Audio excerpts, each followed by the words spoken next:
Sí, señor. Sí, señor. Gracias, Carlos. Entonces, para continuar con las charlas, el día de hoy vamos a hablar sobre lo que es el manejo de la hipoplasia posexual, pero correspondiente ya a lo que es el patrón 3.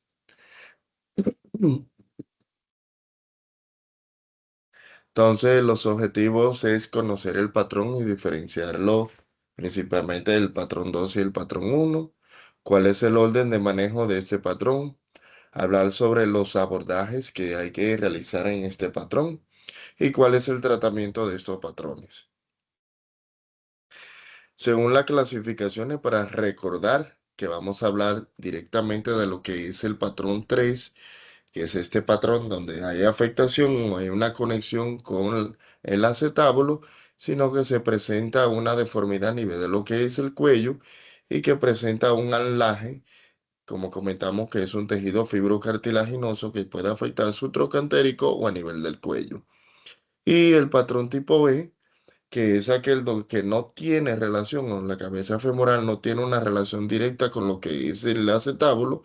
y se va a dividir también entre tipos, donde el patrón tipo 1 es aquel que no tiene conexión, la cabeza puede haber un remanente de cabeza que está adherido al acetábulo, pero no tiene relación con el fémur.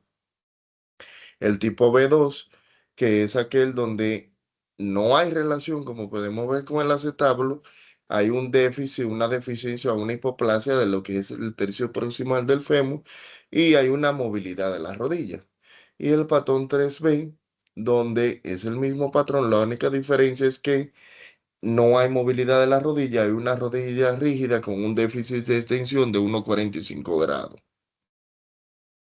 Entonces, para los hallazgos clínicos, igual que los hallazgos clínicos que vimos en el patrón tipo 1 y tipo 2, la única diferencia es que la afectación es todo a nivel proximal de lo que es la extremidad inferior.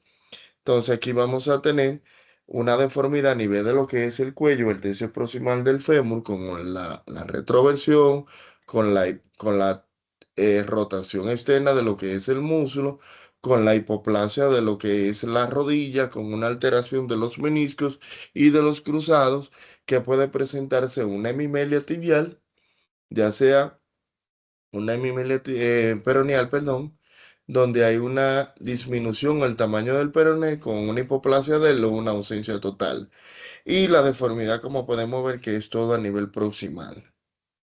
Entonces, en hablar primeramente del patrón 3A, tenemos un fémur corto con una deformidad en lo que tiene, como se conoce o como la describe el doctor Galván, de callado de pastor, donde ese fémur se encuentra con una coxavara totalmente, con una deformidad muy aparente a nivel del tercio proximal, con una rotación externa bien marcada. En el tipo A2, ese presenta el mismo callado de pastor, pero podemos ver un anlaje que se encuentra a nivel subtrocantérico de ese tejido fibrocartilaginoso. Y en el tipo 3A, A3, donde ese remanente fibrocartilaginoso o anlaje se va a encontrar a nivel de lo que es el cuello. El orden de tratamiento de esta patología es todo lo contrario, como lo vimos en el patrón 2, donde aquí vamos a iniciar en primer lugar por restablecer lo que es la cadera o tratar de lograr de tener un fémur y una cadera bien estable para luego continuar y corregir las diferentes deformidades, alinear lo que es la rodilla, estabilizar la rodilla y ya posteriormente lo único que hacemos es estabilizar el tobillo en caso de que esté afectada, que mayormente no está afectado en ese tipo de patrones, y luego realizar el alargamiento. Entonces, ¿cómo se procede o cómo se aborda ese tipo de lesiones? Según el patrón 3, se hace una super hip, donde la super hip principalmente consta de 3 pasos. Esos 3 pasos van a ser la liberación de la parte blanda, la osteotomía femoral proximal y una osteotomía pélvica en caso de ser necesaria. ¿Cómo la describe Paley en su libro? Paley la describe como un abordaje totalmente extendido donde se hace una liberación total de lo que es la fascia y se va superior para hacer una liberación de lo que es el nervio femorocutáneo. Luego de liberado el nervio femorocutáneo, reseca totalmente y hace lo que es la siembra de la cosecha de lo que es nuestra fascia lata para usarla para hacer la super knee. Ya luego hace una liberación de lo que es el recto femoral anterior, donde justamente él describe que se encuentran las arterias o los vasos circunflejos, lo cual él lo clipa o lo cauteriza. Ya luego hace una liberación de lo que es el nervio femoral más una tenotomía de lo que es el psoas. Y ya posteriormente se va posterior por detrás de lo que es el glúteo mayor para liberar lo que es el nervio ciático. Pero realmente el doctor Galván no la hace así, sino que se obvia algunos pasos que realmente no hay necesidad de realizarlo para hacer esta cirugía más sencilla y que no todo hay que realizarlo en ese momento. Aquí la cosecha de cómo se hace la cosecha de la siembra del tensor de la fascia lata, el corte ya directamente de lo que es el recto femoral y la liberación de la teca externa o la parte abductora o músculo abductora de la cadera, cómo se libera la cresta ilíaca para despegar esos músculos abductores en caso de ser necesario realizar una osteotomía de Dega en el paciente. Entonces, como parámetro, siempre tener cómo nosotros vamos a hacer la osteotomía. Te dice que se coloca un pin desde la punta del trocante hasta lo que es el centro de rotación de la cadera o nuestro centro de nuestra cabeza femoral y que a 90 grados se traza una línea perpendicular o tangencial a lo que es esa línea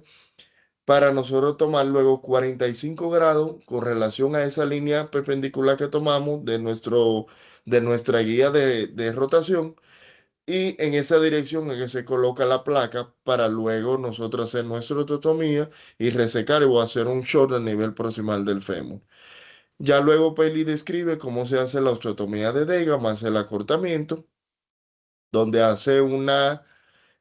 cabalización de lo que es extremidad femoral para luego fijar la placa y realizar la osteotomía y colocar el injerto. Así como se vería nuestro paciente luego de la colocación como la describe Paley. Entonces, ¿cómo la describe el doctor Galván?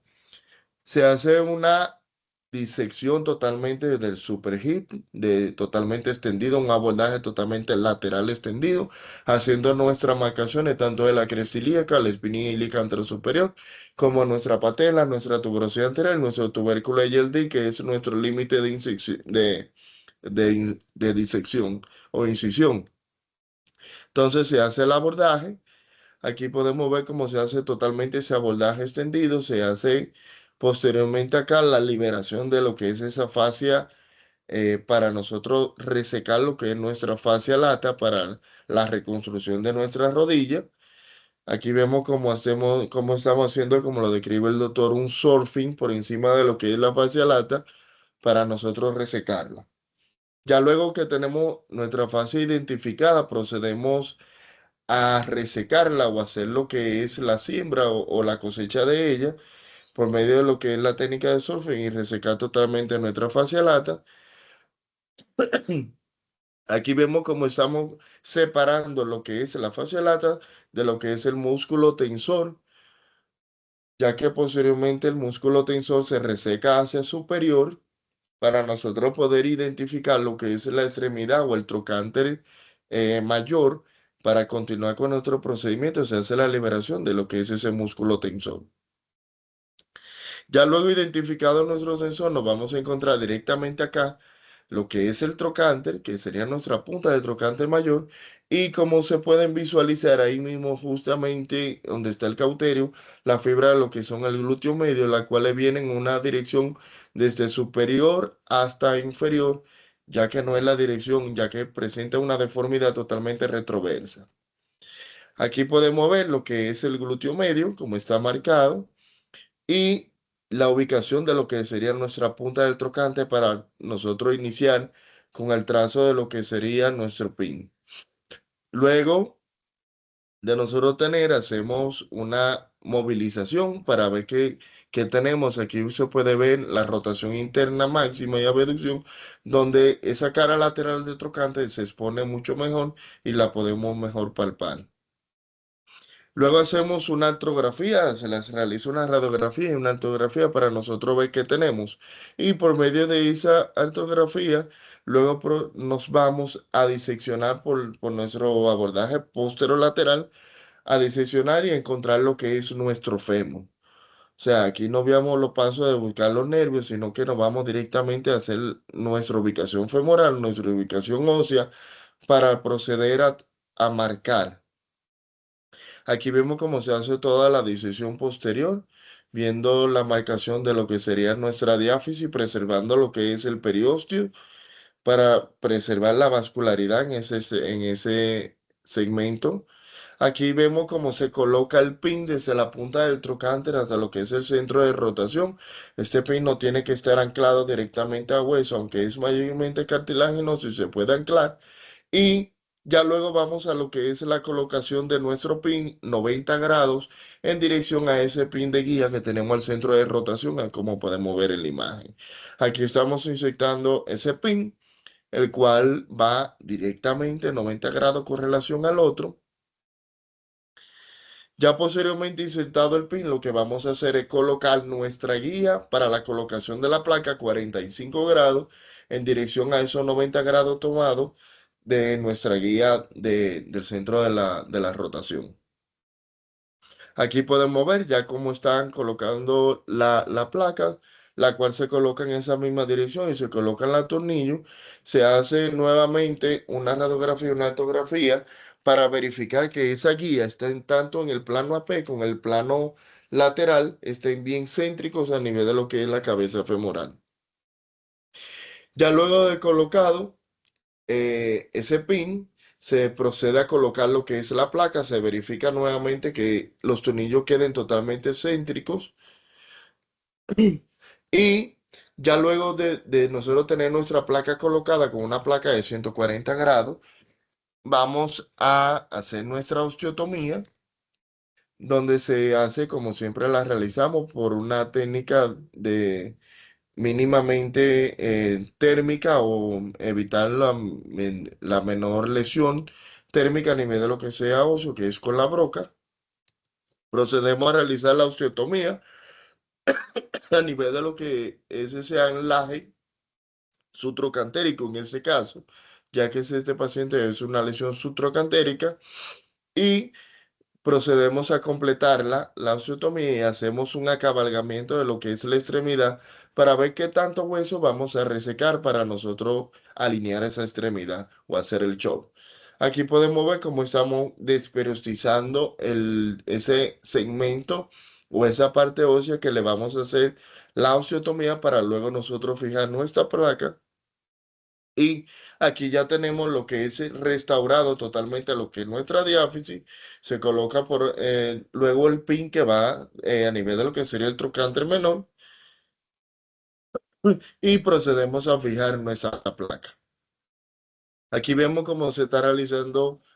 la fijación de nuestra placa, ya con los tornillos correspondientes, donde podemos ver que esa placa no tiene que estar totalmente adosada a la diáfisis, sino que tenemos que tener un eje mecánico o un eje anatómico femoral, en ese caso, alineado y que nuestro eje mecánico sea correspondiente a la alineación de la extremidad. Aquí ya luego vemos como que esa cadera no cae o tiene como una restricción a nivel de lo que es la cadera, entonces el doctor ahí procede a liberar si tiene que liberar lo que es el recto femoral o si hay que liberar el psoas. En este caso aquí vamos ubicando lo anterior por debajo de la espinilla antero superior antero inferior, perdón, para resecar o hacer una tenotomía de lo que es el recto interno. Y aquí se procede a hacer lo que es el corte. En caso de ser necesario, se hace una tenotomía ya luego de lo que es el psoas, ya sea intrapélvico, lo podemos seccionar directamente a lo que es el trocánter menor. Entonces, ya luego procedemos a lo que es nuestro cierre, preservando totalmente o suturando lo que es nuestro plano posterior, por donde abordamos nuestro fémur. Y aquí tenemos una extremidad ya totalmente alineada. Aquí vemos cómo se cierra ese remanente, adosando tanto el vasto lateral resecado total a lo que es la parte posterior y se hacen unas suturas fija luego en ese mismo punto con relación al músculo tensor. Entonces, en el patrón 3B, recordar que el patrón 3B, los tres tipos, el B1, el cual tiene una separación de lo que es ese fémur con relación al acetábulo, el B2, que es donde hay una movilidad de la rodilla, y el B3 cuando hay un déficit de extensión. ¿Cuáles son las opciones de manejo de esta patología? En el B1, en el mismo, se hace el mismo abordaje por medio del super hip, donde en este caso tomamos lo que es nuestra siembra o nuestra cosecha de lo que es la fascia lata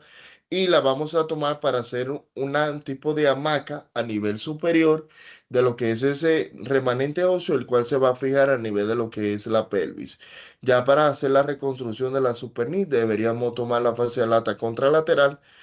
para hacer la reparación de ella. En el tipo B2, inicialmente se hace mucho lo que es la cirugía de magnesio, la rotación plácea, la cual se toma la extremidad distal, se hace el corte a nivel distal y se hace una rotación de lo que es esa extremidad y se fija a nivel de lo que es el acetábulo por medio de una osteotomía tipo Chiari, que esa es la técnica nombrada como Paley Brown. No mencionen los diferentes tipos de técnicas porque ya anteriormente han mencionado en otras charlas, sino tener pendiente que en ese tipo de patología se hace la rotación plastia, aunque en las últimas décadas ya el doctor ha optado por hacer lo que es la osteotomía de Steel King, donde hace una modificación a la técnica de Steel y King, y lo que se hace es que se coloca la extremidad o ese fémur, se sube hacia el acetábulo y se coloca en una posición de 90 grados con relación a la osteotomía de Chiari que se le va a realizar al paciente y tener la rodilla totalmente en flexión de 90 grados y que permita la movilidad. Y ya que funcionaría como una nueva cadera para este paciente. Y completarlo ya posteriormente con una osteotomía de Sain en el tipo 3B. Se hace la misma técnica, o sea, para el patrón tipo B2 y el patrón B3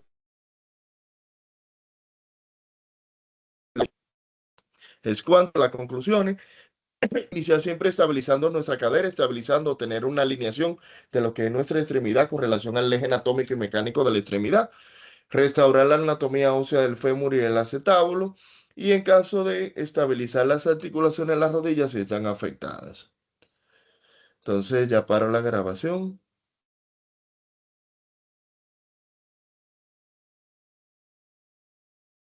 Entonces